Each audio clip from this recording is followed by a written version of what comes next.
June is Audiobook Month. Join Viviana, the Enchantress of Books, and the Audiobook Lovin Series as she celebrates the authors and narrators who bring your favorite stories to life.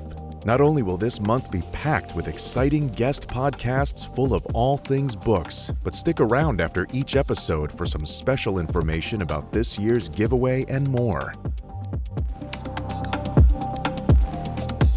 Hi, everyone, and welcome to Season 9, Episode 1 of the Audiobook Lovin Series. And today I am chatting with narrator John York. Welcome to the podcast, John. Hello, thank you so much for having me. It's a true pleasure to be here. As I said before we started recording, I'm a huge admirer of this podcast and of you. So yeah, this is a real treat for me. Thank you. Oh, thanks. Your check will be in the mail for later.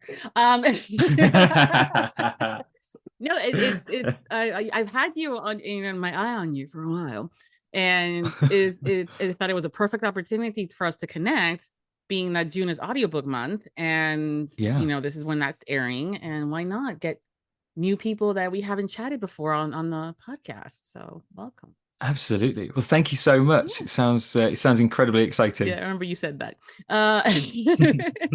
Let's start by having you tell us a little bit about yourself, how long you've been narrating, and how you got started.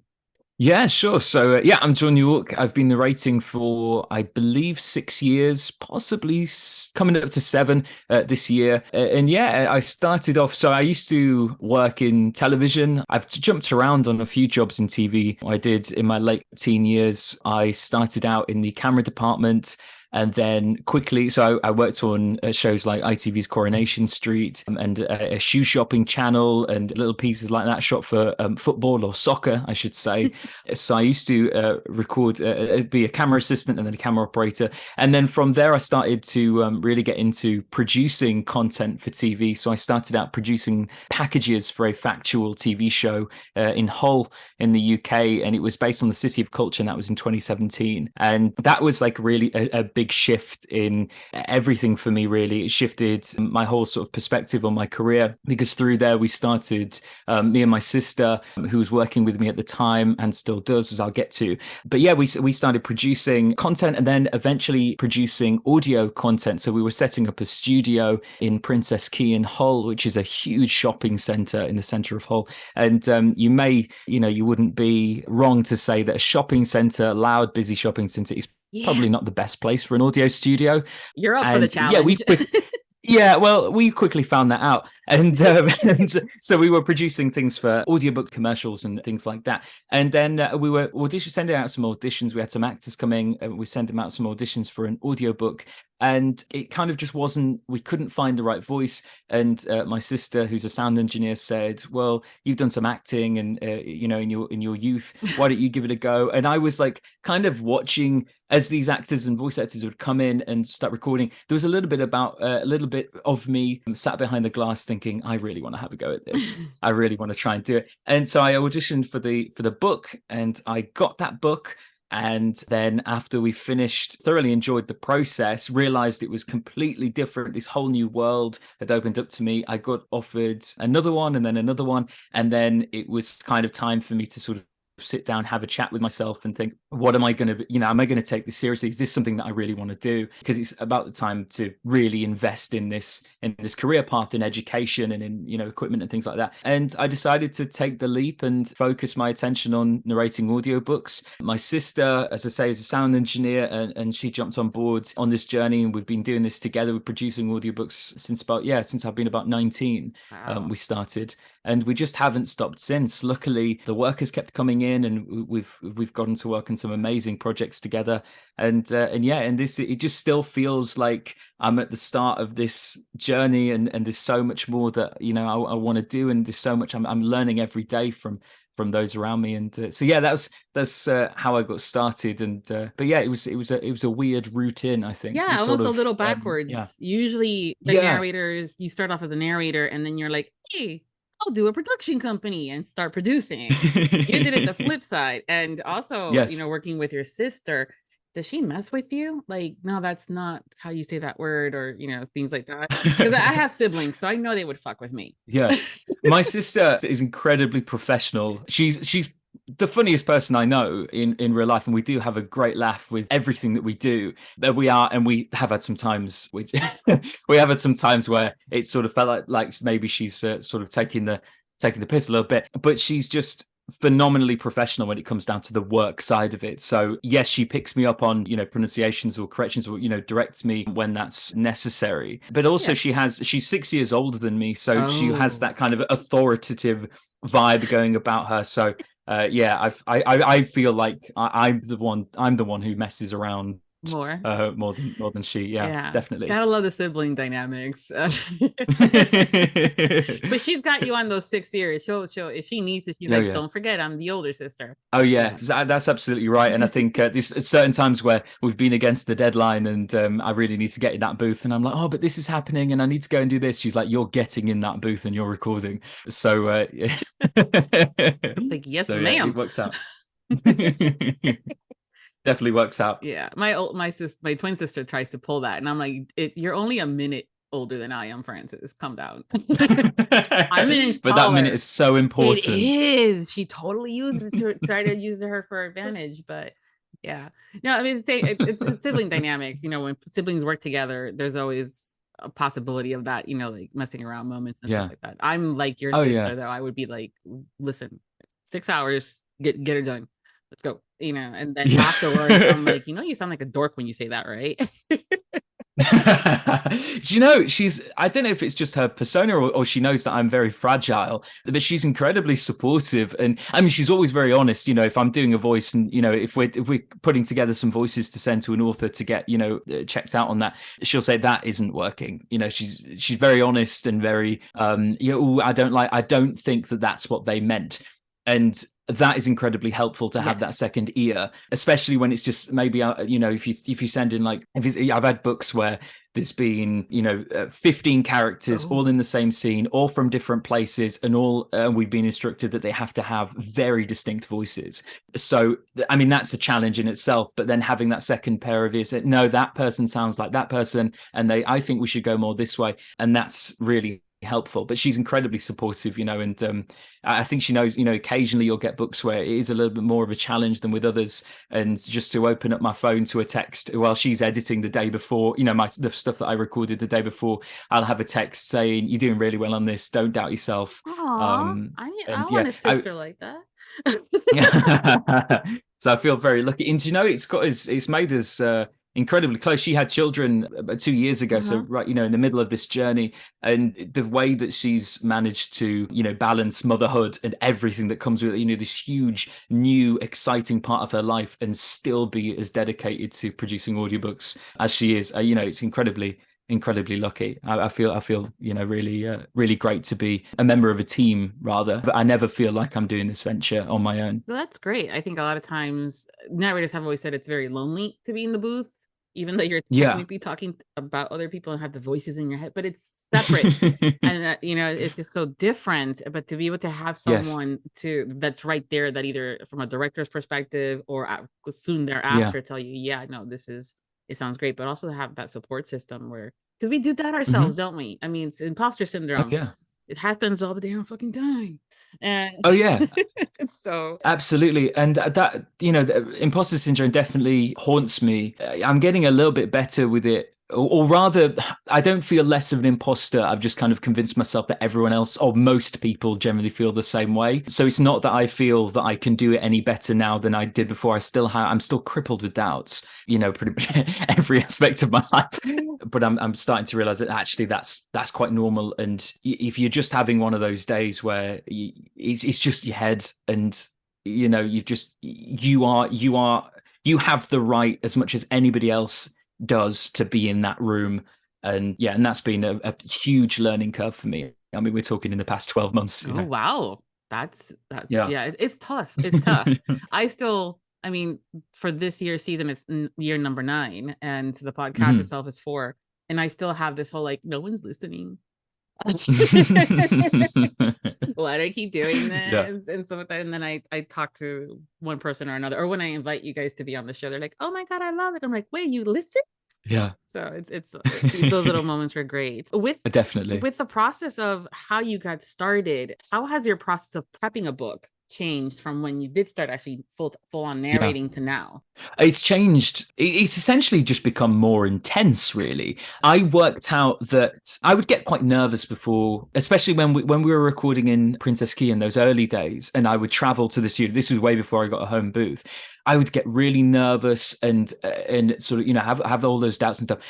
And then I realized it's because I wasn't as comfortable with the content I was about to narrate than I should have been. A pure mistake just because of, it's a mistake on my part. It was lack of prep. I mean, I'd read the book, but for me, I need to be incredibly detailed in the books that I'm reading. I need to know the characters. I need to feel almost need to feel like I've already done it, to be honest.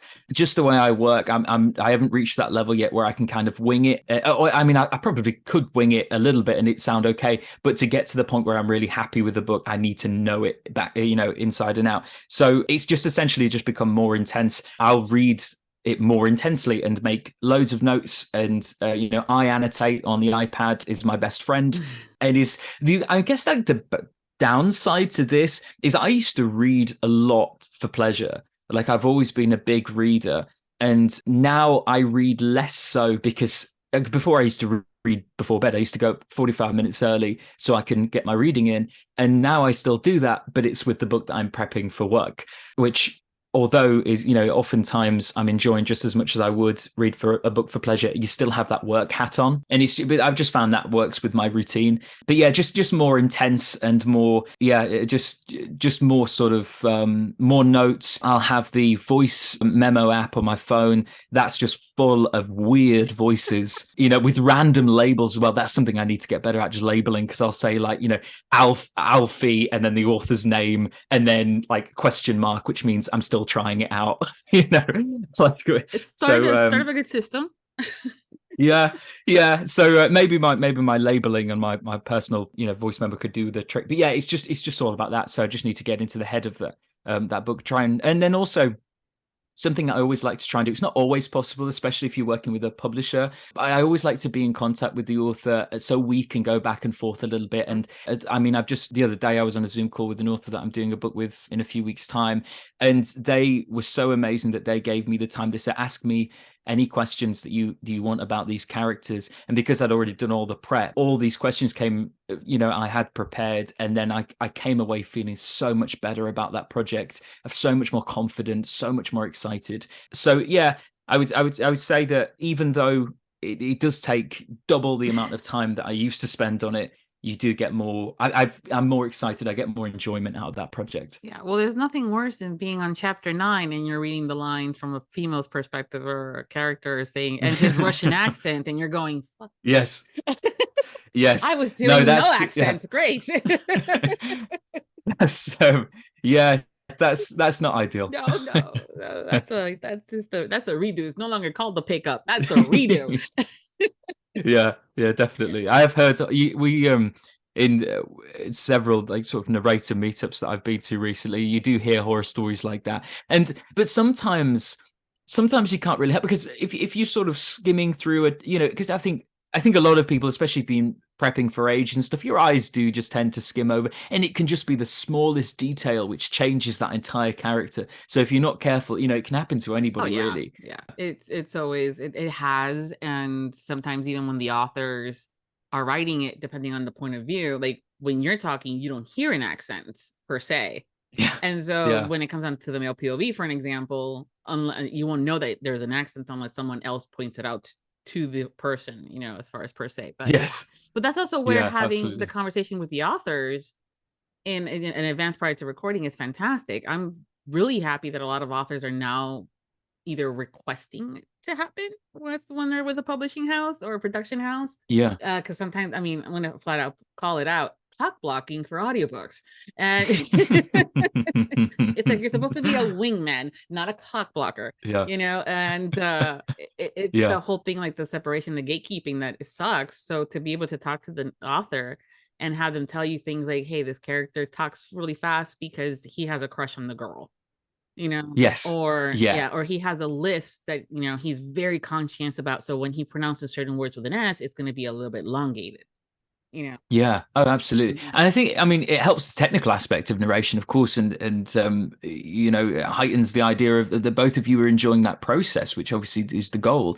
But also, I think just on like a basic human level, it's lovely to meet and chat with people that are doing interesting things. I've made some really good friends with authors. Oh, I have authors who I haven't worked with for years, but we still check in with each other. And it's not about projects and things. It's not about us working together on projects. It's just like from a friendship that we developed through prepping a book a few years ago, and we sort of realized you're a really nice person. We really get on. I don't want you out of my life. Yeah, I'm keeping you is what I normally tell people.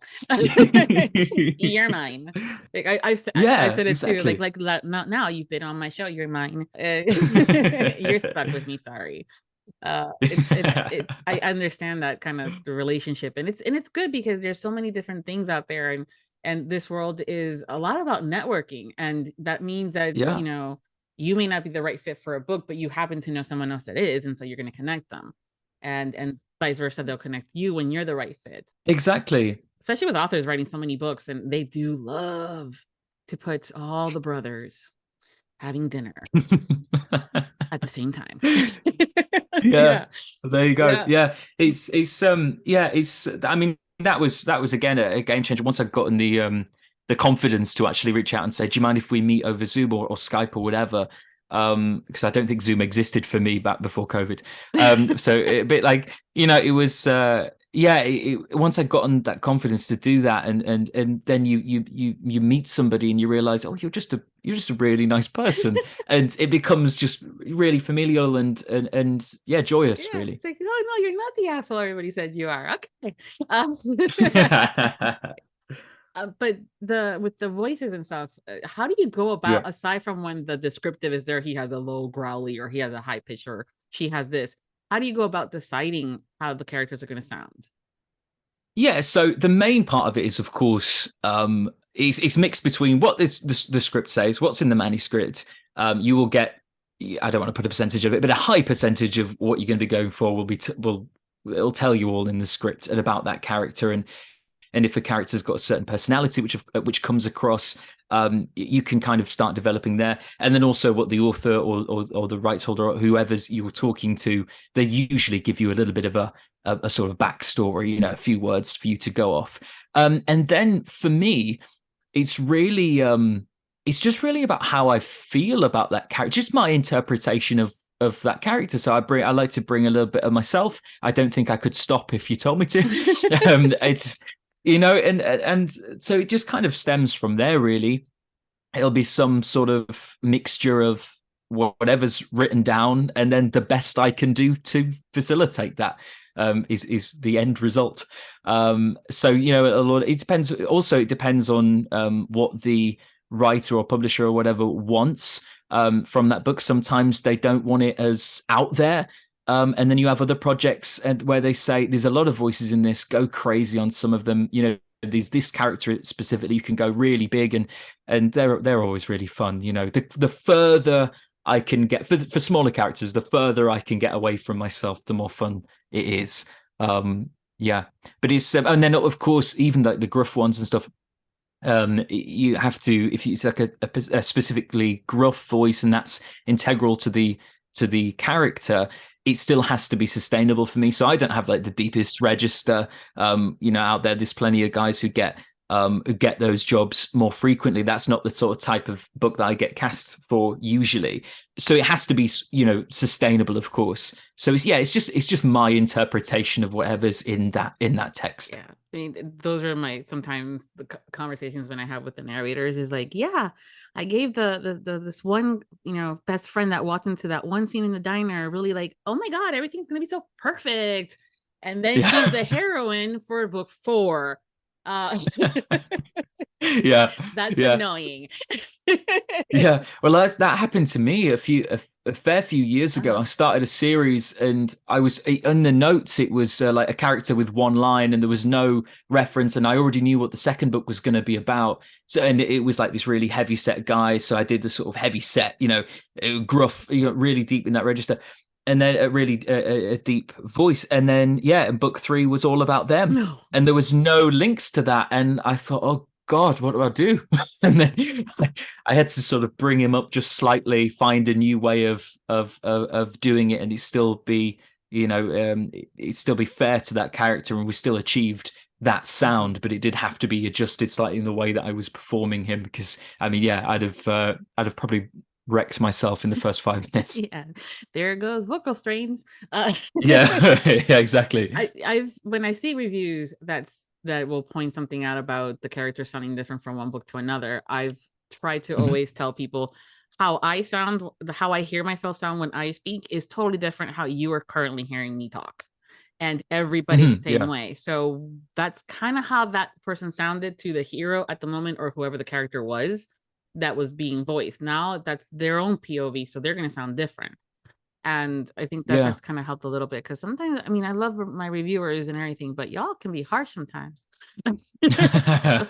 Definitely, but I mean, there's loads of reasons why that can be. I mean, I know I struggle. I probably picked the worst career for me, because I get sore throats and tonsillitis and stuffy noses all the time. And if you're, it's the worst is when it happens in the middle of recording something. Yeah, I mean, that's the worst, because obviously you can't record when you don't sound like that. But then you get to a point where it's like, you can't take like 10 days off if I'm like physically fine, but I just sound like just the slightest like semitone out of my usual voice. Yeah, so yeah, exactly. So that's really tricky, especially if you've done like, and also your voice changes over time. Like I've just done a sequel to a book that I recorded when I was like 21, and like that is like 4 or 5 years later now, and my voice naturally has just changed. And so it's just stuff like that. And for anyone who's binging the book, they won't care when I recorded it.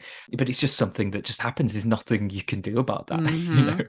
Yeah, it's fun to kind of see the career move around, and then I'm like, yeah, he sounds a little older now. Okay. Yeah. Can't cast him as the high school guy anymore, but he can be daddy. Yeah, with regards to the characters, there's with all the books that you've been narrating and stuff like that, what's their favorite type of character to narrate? Oh, it's anyone sarcastic, anyone cocky, arrogant, bitchy. Oh my gosh, there's an author called Reese Lawless who I work with a lot, and we're working together for years, and they write just the best, like, sarcastic, witty characters. And yeah, it's anyone with a bit of an attitude, anyone who just kind of doesn't take things as it's presented to them. I find that so interesting, so fun to play. To be honest, I just like playing like dicks. Like this, if I can spend like the first sort of 3-4 hours of my day, which was when I record, being incredibly sarcastic and arrogant and and not very nice, I find myself enjoying the day, but enjoying my afternoon a lot more. It sort of gets it all out there. I've been fortunate enough to play some really vile characters, and they're so fun. Yeah, especially with the different genres, because if you're doing sci-fi, they're the mean warlord or something, and then when you get into things to do with romance, it's the mafia hitman that kidnapped you, and now you think he's hot. Yeah. Do you know, I did a book for amazing author called Serena Valentino, and it was published by Disney. It's the Never Never book. It was the 11th book, I believe, in the series. I hope maybe the 9th. Oh my gosh, I'm not sure. Anyway, yeah, it's called Never Never, and it's a tale of Captain James Hook, and it's about Captain Hook, but as a younger man, as he's kind of finding himself. And then it's essentially the origin story of how he became the Captain Hook that we know from, the Peter Pan universe. And obviously he's usually a baddie, but in this, he's a goodie. And we had, and I'm performing like that, but there's still like an edge to him, especially like when you get through the novel, it starts to get a little bit darker, and some bad things happen to him that really explains how he became this person. But then you get like Peter Pan in that book, which in this tale, in this telling, Peter Pan he's the antagonist, So it was really fun to sort of take that sort of Peter Pan chipper, general, just that type of voice that I did for him, that is usually the hero, and make it nasty. That was really fun, sort of playing with that dynamic there. Yeah, so that was good. Yeah. It's always, I mean, they as the saying goes, we're like this for a reason. I wasn't always like this. Someone did something, right? So I wasn't always the villain. Something happened to make me the villain, and I may be the villain in your story, but I am the hero in someone else's. And that's the perspective. A lot of authors have been kind of doing that kind of old retelling from a different perspective, and they've been doing. And Disney has, I think, an entire series, the Villain series, where yes, that's it. Yeah. That's the series I'm referring to. Yeah. And so it's like, well, okay, am I feeling like Cruella de Vil today or Ursula? So absolutely. And I think Serena does those so well. Being able to relate to and really feel for someone that maybe in previous adaptations you've despised, or just he's trying to ruin the real hero of the previous adaptation's day. Just being able to flip that on its head and spend some time with that character, I think it's really fun. I think it's a fantastic idea as well for a series. Yeah, we're constantly being told, oh, they're great. This person's great, and then of course with the conversation also goes, yeah, this other person, yeah, I heard they're kind of shady. And some, I always kind of wonder, like, okay, but why are they shady with you? Because I'm perfectly fine with them. It's like what happened, and to be able to get those in the stories, it's always great. I always love it when I'm reading a book and he's the hitman or he's the warlord, and you get those glimpses of the why, and then you're like, oh, that's why he's a dick. Okay, I would be too, fucker. Shit. And that's it. And I think in any, in TV and movies and stuff, as well as books, I think any villain with a good story, with a good backstory that makes you think, Jesus, if that happened to me, I'd probably be worse. Yeah. That's what story's about, isn't it? That, being able to relate to the worst. And I think there's a dark side in all of us it's incredibly satisfying to link that with a character, Yeah, and to be able to play with those different kind of personality traits that you may have, but not as bad or as much, or you've learned to filter them depending on the audience. Because I'm the sarcastic friend, aside from the sexual innuendo that can make anything into one of those. I'm the sarcastic girl. Like, no, you don't say. Like, oh, tell me something I don't know already. So when I'm reading books, and specifically in my romance side of things, I don't like those weak heroines. I don't need the hero to come help her. I would rather have him be beside her, or making sure her back is covered, and having her stick for herself up, and be able to solve the mysteries and things like that, not needing it. So it's kind of cool to see it that way as well.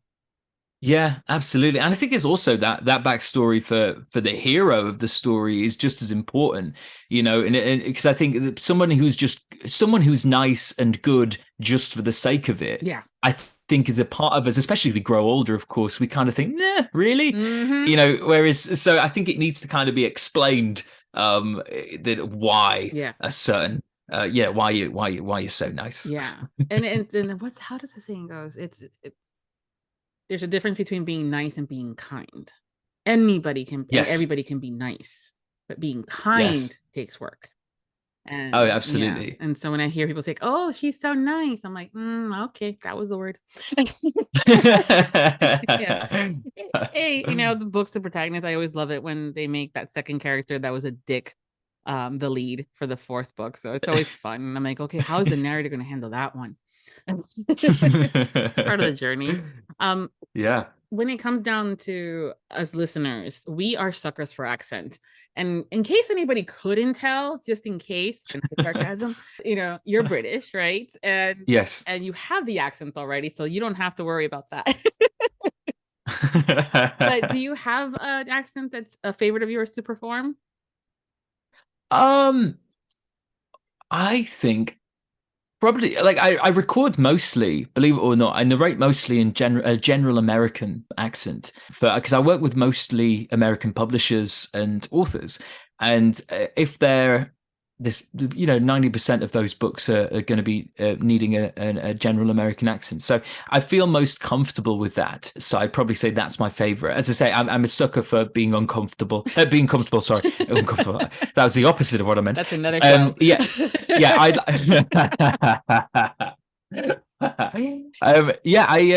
I like feeling comfortable, so I get the most fun out of a general American accent. I think I'm pretty good at a Scottish accent as well. My family's Scottish, my partner's family's Scottish, so I've done a few books where the narrations needed to be in sort of soft Edinburgh hue, which I've gone for.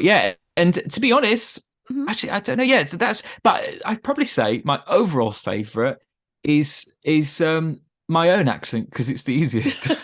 So folks, at least he's honest. But it's a really good accent to do. I mean, the one thing when it comes down to the British accents, anyone that's not British automatically thinks that general PR kind of accent and that we hear, but there's a lot of differences depending on where you're from in the UK. And so I'm from the north, and like I start right. This is going to sound really bad to my fellow northerners, but when I was a young kid I grew up in East Yorkshire near Hull. I didn't want to be there. I wanted to be in London where everything was happening, and they sounded like good to me. It sounded right to me because of the media that we consume. Even if you flick on the news and it's the BBC and they're all from London. So I really I put on an accent essentially as a young person, and then it eventually obviously just became the way I spoke, which is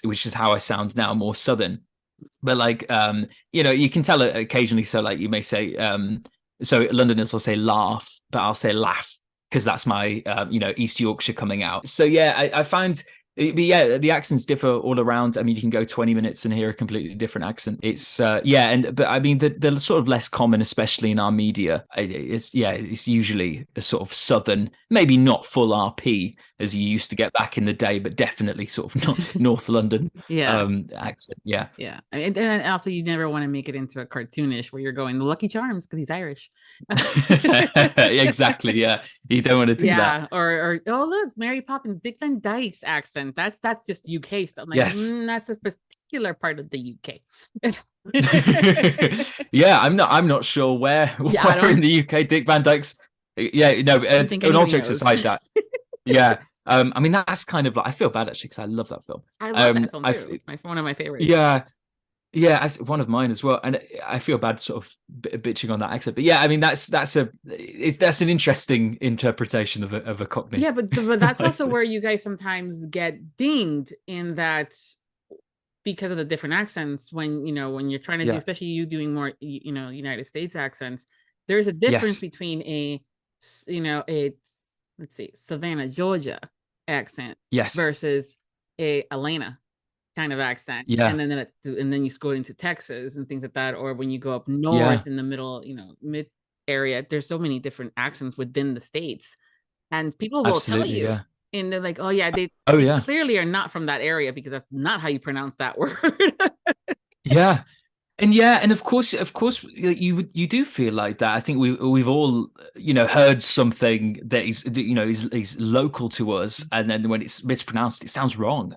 And especially when a narrator, I guess, in the eyes of a listener, definitely should know what they're doing, and so it's much to my chagrin. But but that's just down to research, which I didn't. When we spoke about prep earlier, I didn't actually mention the research part of it. There's a hell of a lot of research that goes into it. Obviously, more with some books than others. But if there's, our rule. Mine and my sister's rule has always been, even if you are 0.5% unsure, it could be a word that you've said 1,000,000 times before.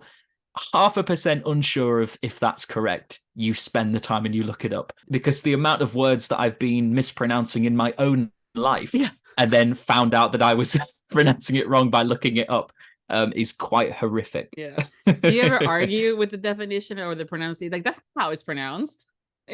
Yes, we do actually. See? That's a discussion that we've their discussions we have a lot, Mhm. and it's usually between actually how it's pronounced in the States versus how it's pronounced in England. Little things like we say herbs, and Yes. obviously in America they drop their H. Little things like that. Right back when we first started, we'd have those conversations all the time, and we'd be bickering, and then obviously you'd have one person win when we found out the answer. Yeah, and then the other person, you'd be looking really smug. John won. Yeah, Sister exactly. 5,000. I do remember distinctly we were debating over the pronunciation of a specific type of flower. Oh. And I was arguing, I can't remember what it was now, but I was arguing for one way, my sister was arguing for the other way, and we looked it up and it was a completely different way. Oh. And neither of us were right, and we just sort of we know nothing. Yeah, it's always fun when that happens, or when it's a word in a different dialect or language, and you're going, "Oh yeah, that's not how we pronounce it." Yeah. So it's always fun. All right, we're gonna take a break real quick for a word from our sponsors for today's episode. The Audiobook Lovin 2023 series is sponsored in part by authors. DJ Krimmer, who weaves contemporary romance stories filled to the brim with imperfect alpha holes and witty females whose love conquers every hurdle thrown their way. In her books, representations of the imperfect sides of life are not hidden in the shadows. They're front and center, a reminder that everyone deserves a happy ending. Tana Stone not only loves to read sci-fi romance, she also writes them as well. With the tagline, "Alien abduction has never been so hot." It's no wonder readers and listeners love her stories of the sexy aliens and the independent heroines that bring them to their knees. Landon Beach wrote every audiobook narrator's worst fear, being kidnapped by obsessed fans who are determined to have them perform their novel in a one-of-a-kind psychological thriller, Narrator. We, the listeners, experience every twisted moment alongside Sean Frost, the narrator. Or do we? PJ Fiala writes military romantic suspense and contemporary romance with heroines that are strong, and the heroes are sexy. Fill your TBR list with stories where bikes are built, family bonds are strengthened, and love ignites, when the only team that can handle the job is the one that doesn't exist. And GHOST stands for Government Hidden Ops Specialty Team.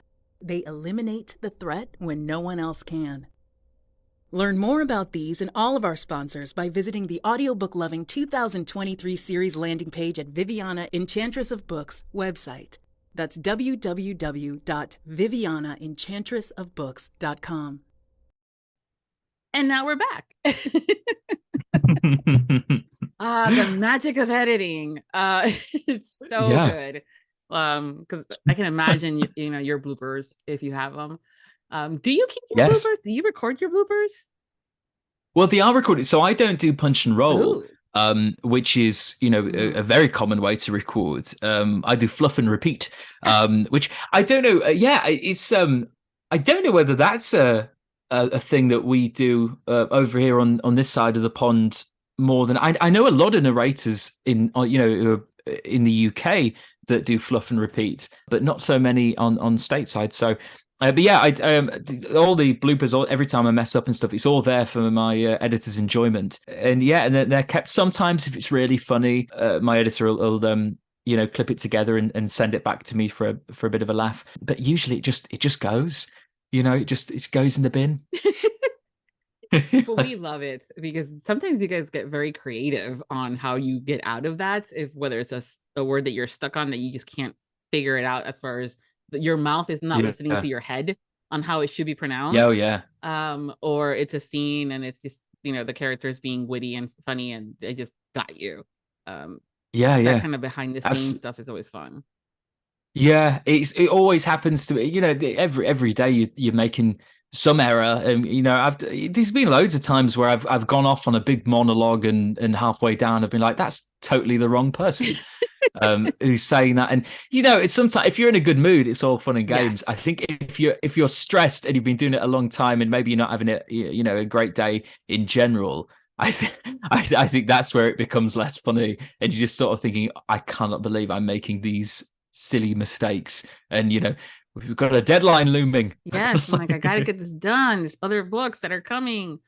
Or my favorite, I'm like, I know how to say this word. Why am I not able to pronounce? And it's just, that's where I need to, like, I'm done for a little bit. I need to go Yes. eat something, get out of there, stretch out, play with the puppies or something, Yeah. and then try to come back. And then I'm like, oh, okay. Now I was able to do it. Yeah. Oh yeah. Mhm. I think that's so important. I think not just for, I mean, it's audiobook narrators in reference to this conversation, but I just think for anybody, I think taking breaks is so important. And you could, especially if you're working from home, you have that kind of, oh, I do anyway. I sort of think I need to be at my desk all the time. I need to be in the booth all the time. Otherwise I'm not really working.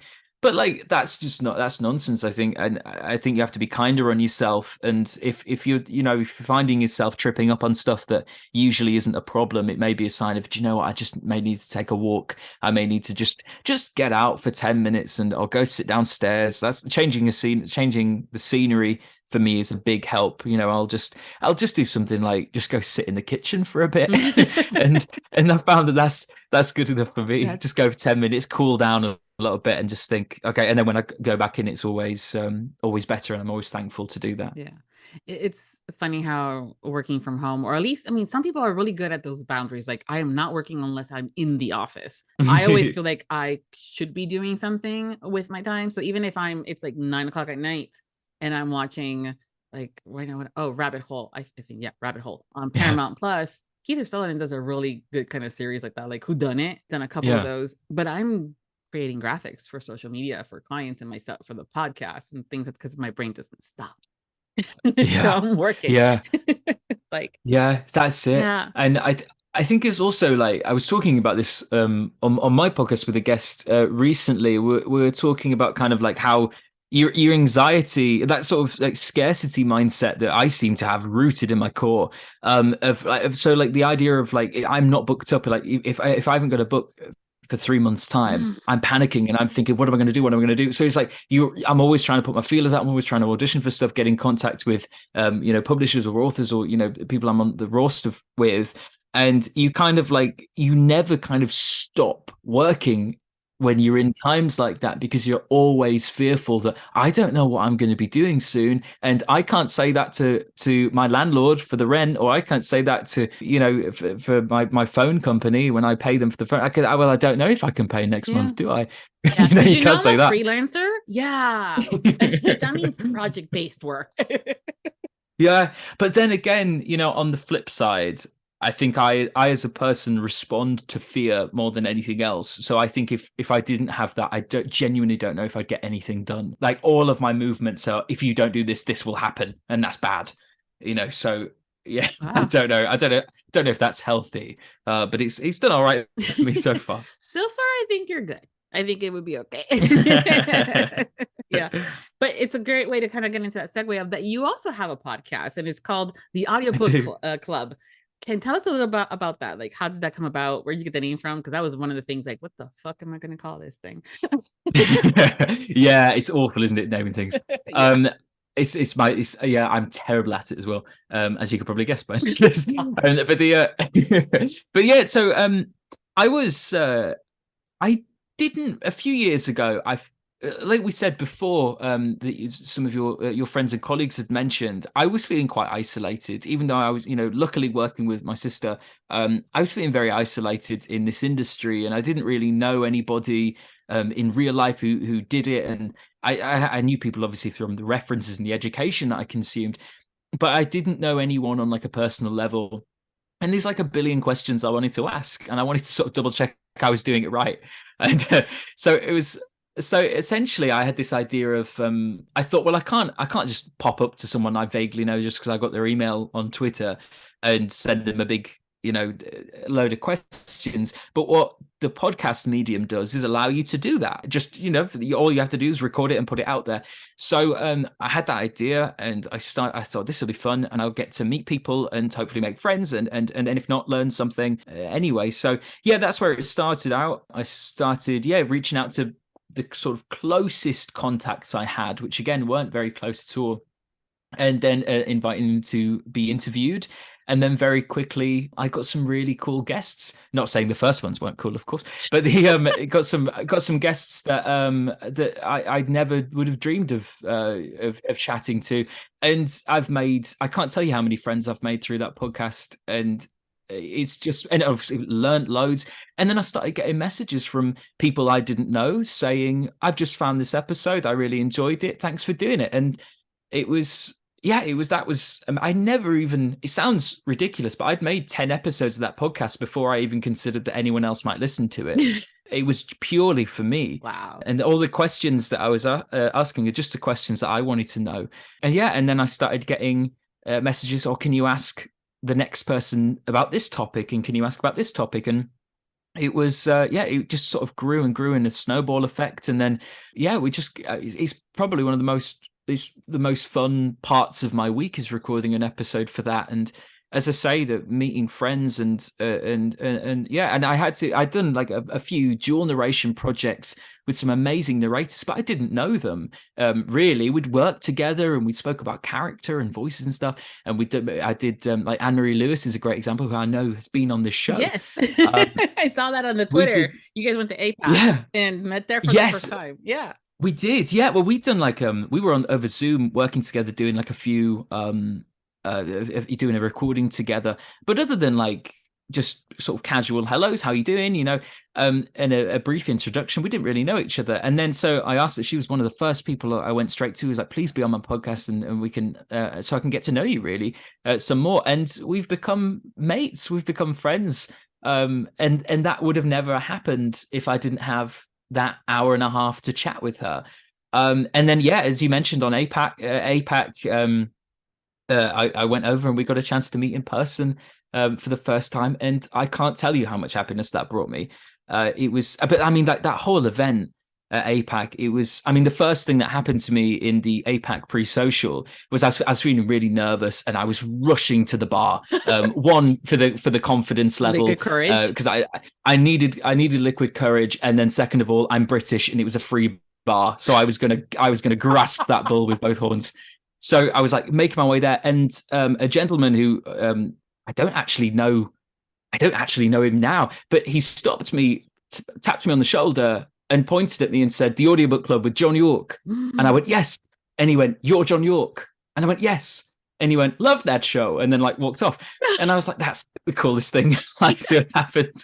And so and that whole event, like people kept coming up to me and saying nice things about the show, and meeting people that I'd interviewed on it for the first time. And so that whole show has just been a blessing, and I can't wait to do more. Generally, it's just been amazing. Yeah. So I know the conversations can range, and from more industry, FYIs to travels and things like that. What's like, we all have favorite questions. I'm going to start there. What's your favorite question to ask your guests? I don't know.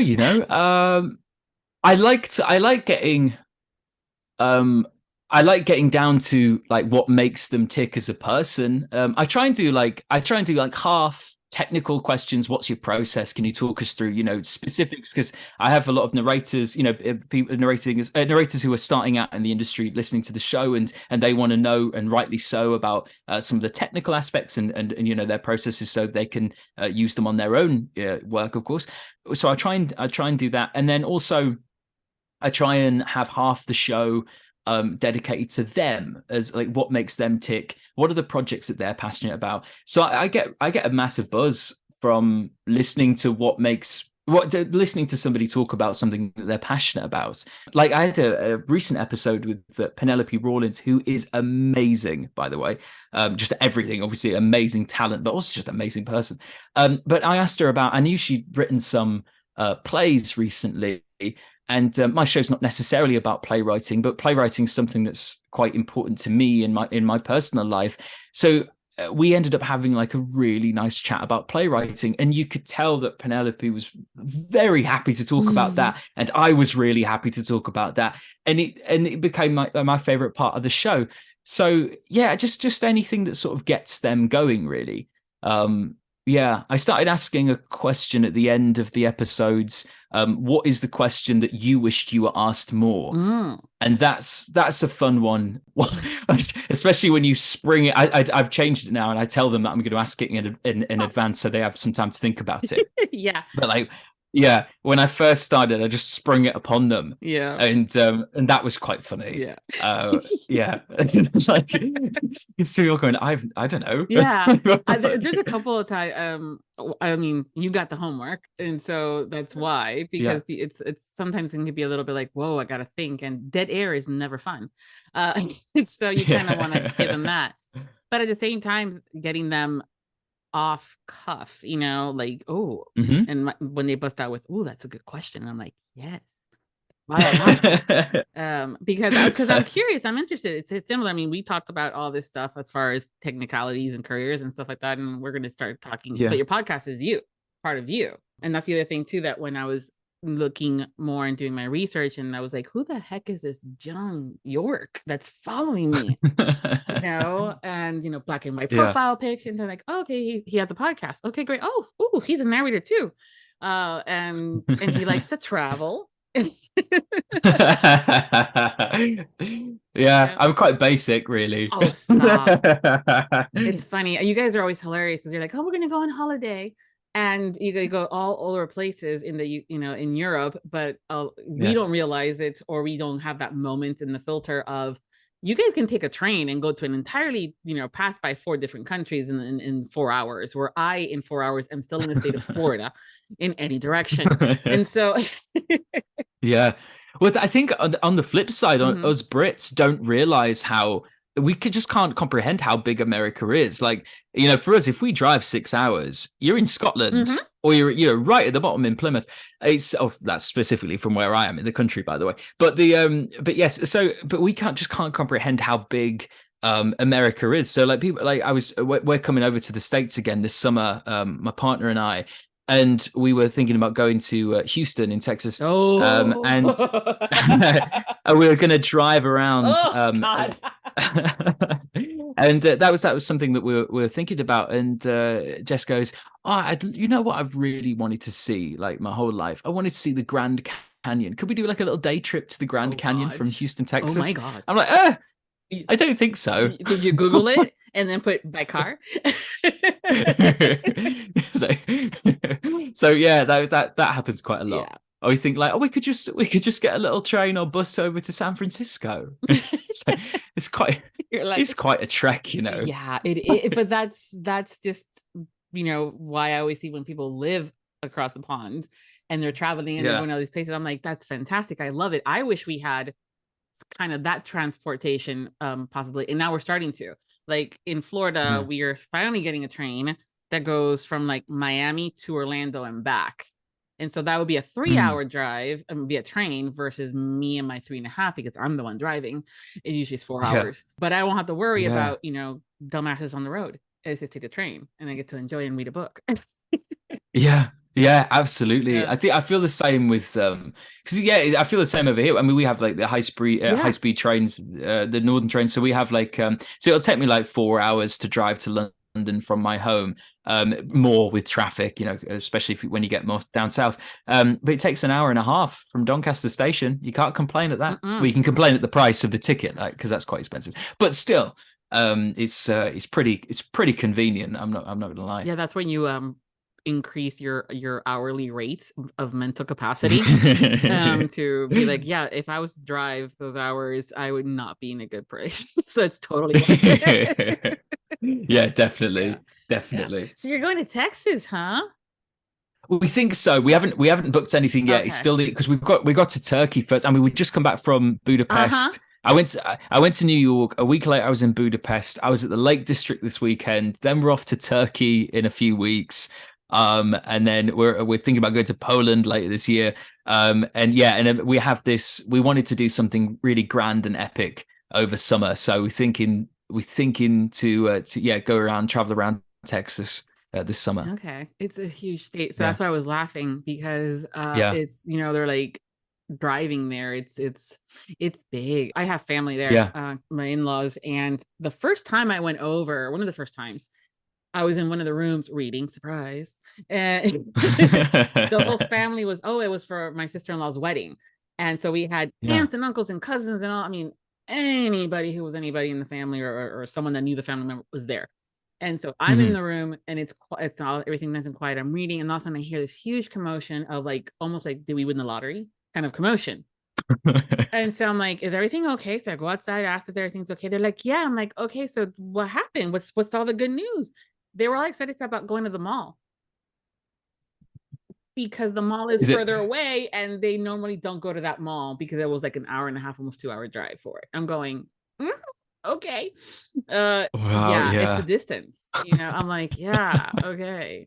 Yeah, I was in Rachel, Nevada a few years ago at the Little Ale Inn. They have like the alien memorabilia and stuff there. It's really cool. We were talking with the lady who owned that place, and she was telling us that she has to get the groceries to keep that cafe open. She has to take a day off work, and the night before she has to drive for like 6 hours to like the local big Walmart or whatever, stay a night in the hotel, spend all day stocking up, and then drive like the night back.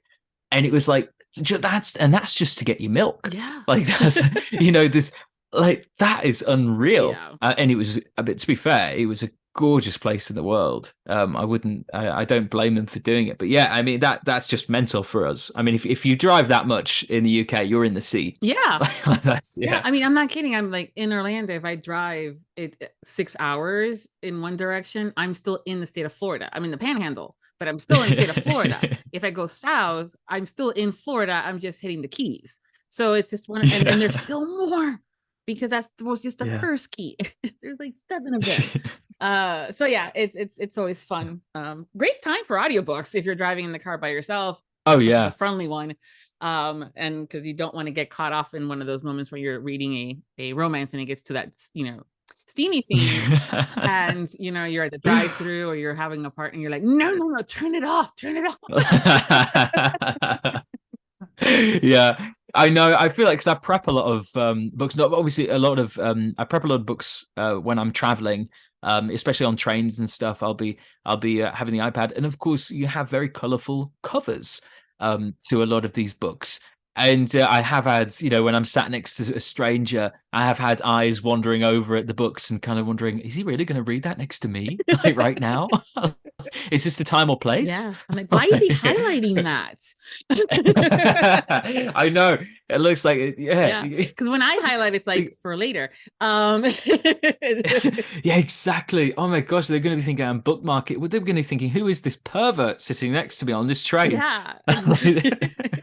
And they're like, wait, what book was that? So I can go look for it later. All right, so we've established a little bit that when you're not working, and even technically when you are, you like to travel. Yes, absolutely. Yeah. What else do you like to do when you're not at work? Really basic stuff. I like hanging out with friends. Of course, I like hanging out with friends that live far away, so I can partner that up with traveling.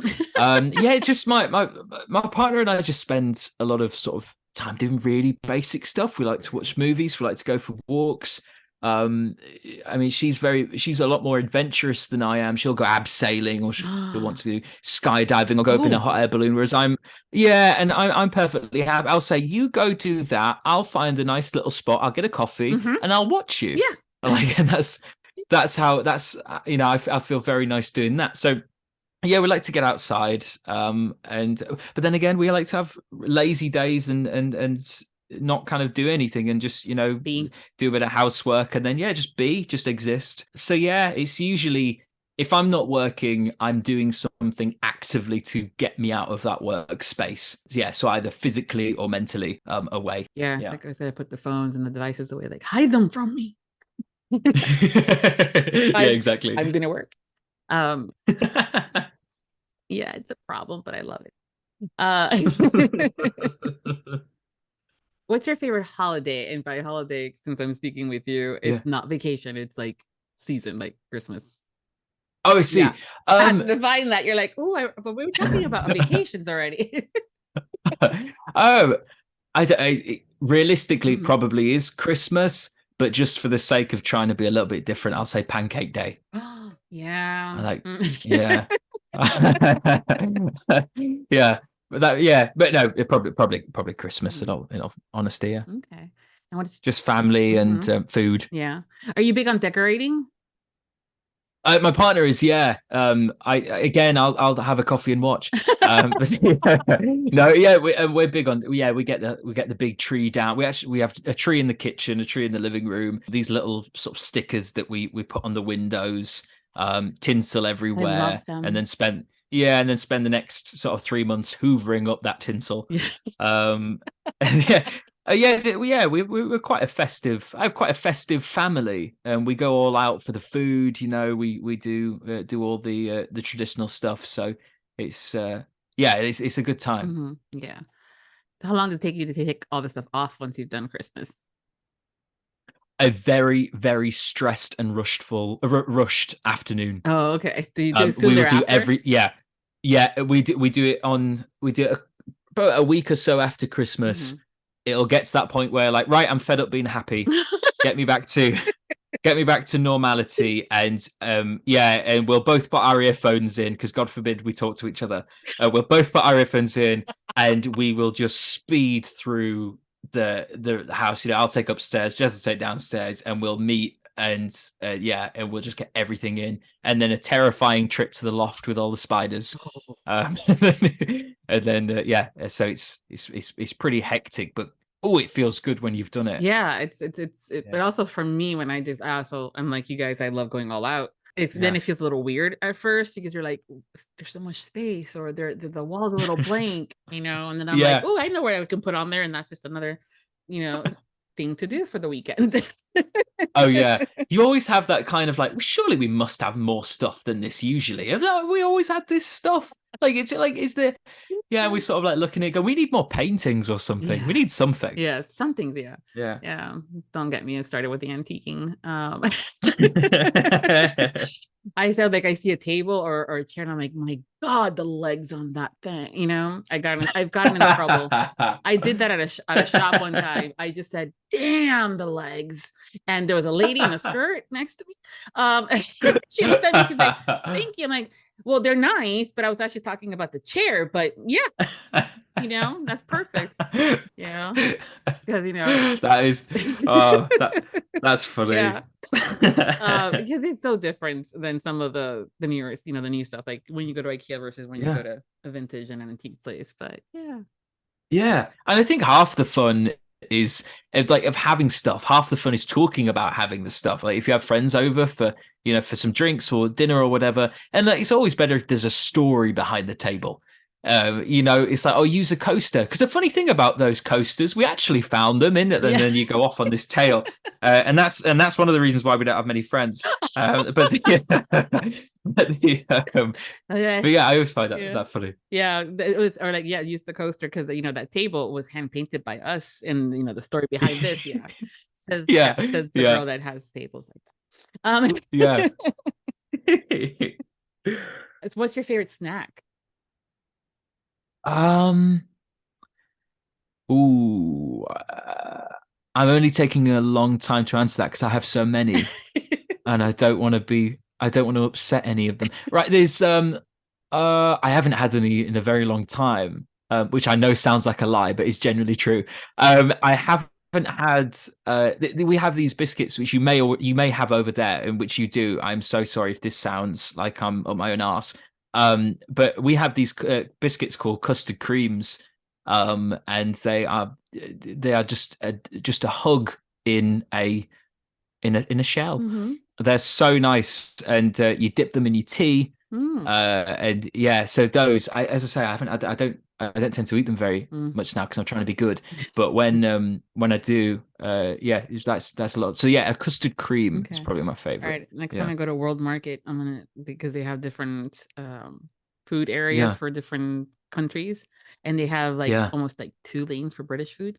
Oh, nice. Yeah, I'm gonna see if they're like, hey, look, there's your custard cream, and check it out.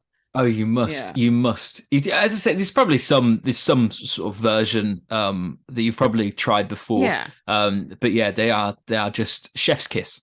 Brilliant. Yeah, it's always funny too, because I've had people that have had things in the UK or in Europe and then found them here, but they taste a little different, and that's just because of the chocolate manufacturing of in the States versus from over there. So it's always funny when I hear that, oh, this is so good. I'm like, it was because it was a little bitter. And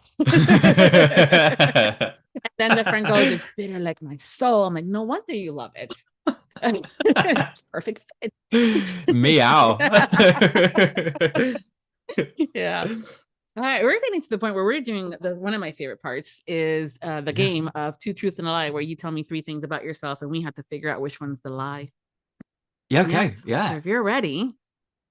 Okay. So do you want me to read them just all three in one go? Yeah, all 3, and then I'll try to figure we'll try to figure out which one's the lie, and then you can tell us if we're wrong or not. Okay. I hope these aren't too boring / obvious. Okay. So the first one, I missed my primary school exams, known as my SATs, as my dad took me on a holiday to Hong Kong and booked the wrong dates. Second one, I recently went to see a Broadway play, and among the audience was Sir Paul McCartney. And 3 was I was in the same class at school with Spider-Man actor Tom Holland.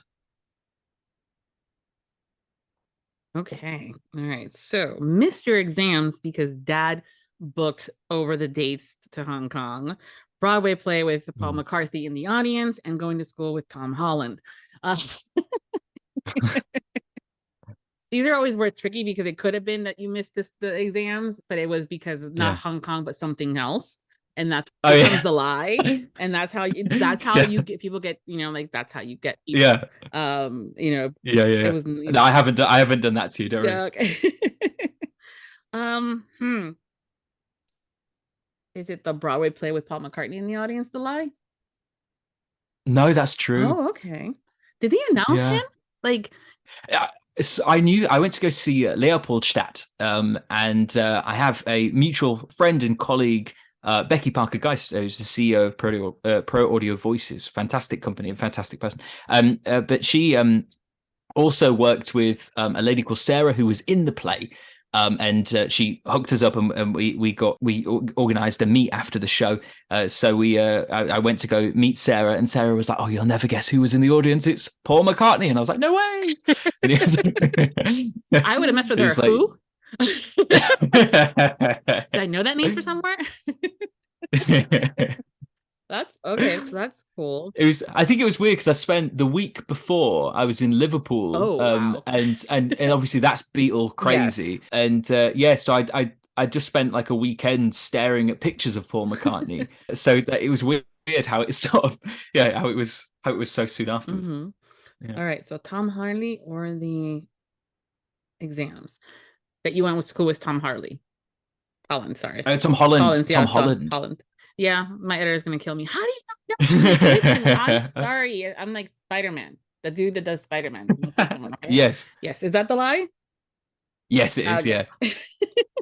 I didn't know whether to sort of try, because I thought maybe people would believe that because we're from kind of the same place. Well, I mean, maybe, it's interesting sometimes of who we had gone to school with, and fast forward. I mean, like I went to the exact same high school. He was. When I was a senior, I think he was a freshman. The rapper Pitbull, and cool. Yeah. So and then in elementary, I think the older son of Gloria Estefan, and we were in the same, in school and kind of things like that. But at the time, they were like just the kid, So, they were, they were not yet Mr. Worldwide. Yes. They're still cocky as fuck and an idiot, but okay. Yeah, I went to school. I was in like year 7, which is our entry year, and they were in the last year. Where I went with the lead singer of a metal band called Asking Alexandria. That's my claim to fame. We all have one thing or another. It's like, what is this? Oh my God, 7 connections, like with Kevin Bacon kind of thing. Like there's only like 7 things that will technically connect us all. I'm like, okay, that's good. I mean, it's a small world, but you never know. All right, so last question for you. What's your favorite word? And not this curse word, because that's the second part of this question. Okay. Oh gosh, there's so many. Um, I quite like moronic. Mm. I think it flows quite well. Um, Contemporary. I think contemporary because I think it's a word. Yeah, it just fits in so many circumstances, and you sort of seem a little bit like you're showing off, you know. And it's you can pull it out of the bag at art galleries or at family dinners, and especially in my northern home, if you pull out it's same with metropolitan and words like that, and you people go, oh, get you.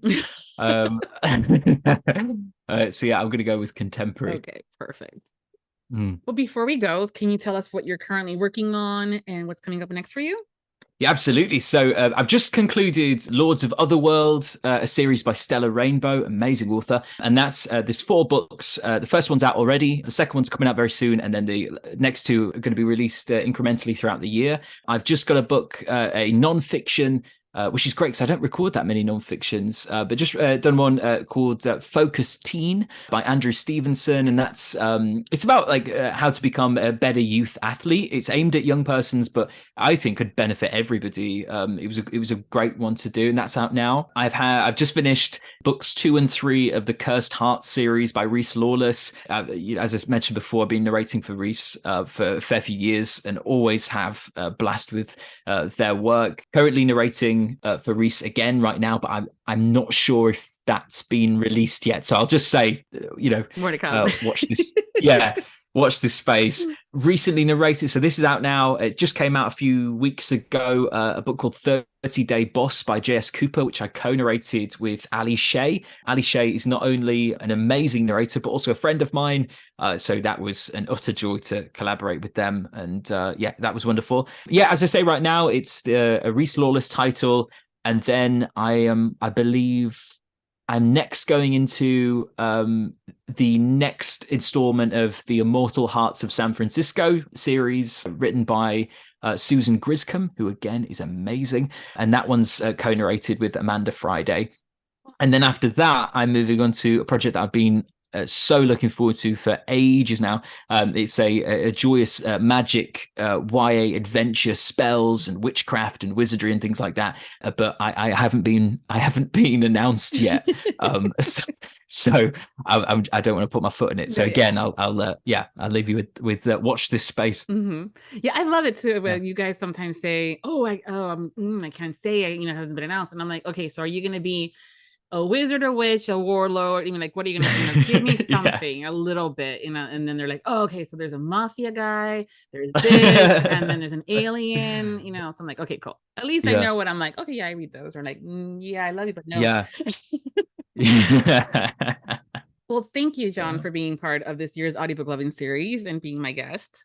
Thank you. This has been so fun. Thank you so much. Thank you. And everyone, thanks for hanging out with us today. And we hope you've enjoyed this interview as well as the series. We'll including all of his social media accounts on the podcast episode over at Viviana Enchantress of Books, so you guys can find them and follow. And until next time, happy listenings. Visit today's episode post to listen to sound clips of some of the books we discussed and enter the month-long giveaway.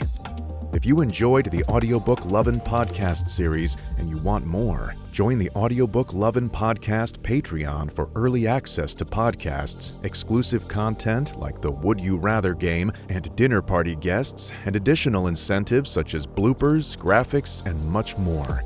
Support the podcast by becoming a Patreon at www.patreon.com/audiobooklovin. Thank you for joining Viviana and her guests for this podcast, and we hope you tune in again as we continue to celebrate Audiobook Month. The Audiobook Lovin Series is hosted by Viviana, the Enchantress of Books. Please make sure to visit the main page linked within the post to learn more about the entire Audiobook Lovin Series and the enchanting author and narrator guests who have joined us over the years. If you've enjoyed today's episode, please consider leaving a review wherever you listened, and please follow us on social media platforms and subscribe to the Viviana the Enchantress of Books newsletter. Until next time, happy listening. Audiobook Lovin hopes you have enjoyed this program.